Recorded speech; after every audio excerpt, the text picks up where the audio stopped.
شہد کا ایک قطرہ زمین پر گر گیا۔ ایک چھوٹی سی چیونٹی آئی اور اس نے اس شہد کے قطرے سے تھوڑا سا چکھا۔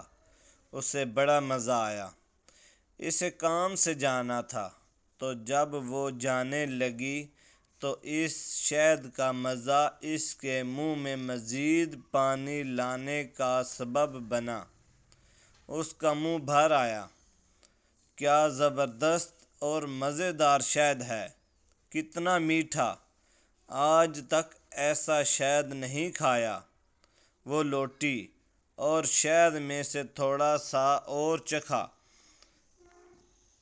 اس نے دوبارہ جانے کا عزم کیا، مگر اس نے محسوس کیا کہ یہ تھوڑا سا شہد کھانا کافی نہیں ہے، اسے اور کھانا چاہیے۔ وہ رکی اور اس مرتبہ کھانے کی بجائے شہد پر گر پڑی تاکہ وہ کم سے کم وقت میں زیادہ سے زیادہ لذت حاصل کر لے۔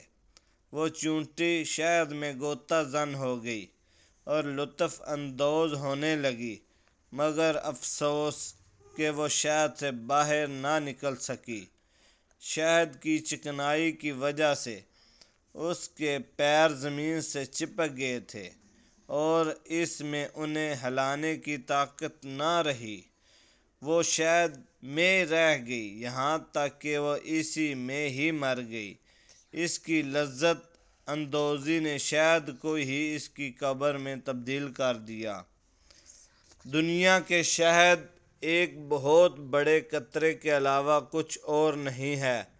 پس جو بھی اس قطرہ شہد میں سے تھوڑا اور بقدر کافیت کھانے پر گزارا کرے گا وہ نجات پا جائے گا، اور جو بھی اس شیرینی میں غوطہ زن ہوگا ہلاکت اس کا مقدر بن جائے گی۔